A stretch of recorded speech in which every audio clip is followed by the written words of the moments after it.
പൊതുജന വായനശാല ആൻഡ് ഗ്രന്ഥാലയം അവധിക്കാലം ആനന്ദമാക്കാൻ വായനാക്കളരി 2026 പരിപാടിയുടെ ഭാഗമായി 2 മാസം നീണ്ടുനിൽക്കുന്ന വിവിധ വ്യത്യസ്തങ്ങളായ പരിപാടികൾ സംഘടിപ്പിച്ചു. വായനാക്കളരി സമാപനവും മാജിക് പഠന ക്ലാസും നടന്നു. പരിപാടി വായനശാല പ്രസിഡന്റ് കെ കൃഷ്ണന്റെ അധ്യക്ഷതയിൽ വാർഡ് കൌൺസിലർ കെ ബിജു ഉദ്ഘാടനം ചെയ്തു. കെ വി ശശിധരൻ മാസ്റ്റർ മാജിക് പഠന ക്ലാസ് എടുത്തു.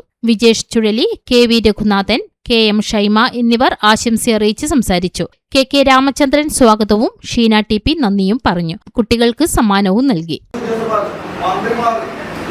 സമൂഹത്തിലെ ഉന്നതമായ നിലയിൽ ജീവിക്കുന്നു എന്ന് പറയപ്പെട്ട ആളുകളൊക്കെ ഭരിക്കപ്പെടുന്നത്. സാധാരണക്കാരെ വിവരമൊന്നുമില്ലാതെ വിദ്യാഭ്യാസമില്ലാതെ ജയിക്കാം. ഈ പറ്റിക്കപ്പെടുന്നത് ഇത് മിണ്ടില്ല. എന്താ പറയുക, നാണക്കേടോടും ധാരാളം അറിഞ്ഞ മോശമല്ലേ. തീരെ നിവൃത്തിയില്ലാത്തപ്പോഴാണ് അത് ആണുങ്ങളും പെണ്ണുങ്ങളോടുള്ള ആവശ്യപ്പെടുന്ന കഥ പറയാൻ കഴിയില്ല. എന്താ കാര്യം ശരിയാക്കാൻ വേണ്ടി കുട്ടികളില്ലാതെ കുട്ടികളെ കൊടുക്കുന്ന ജീവന്മാരും ഉണ്ട്.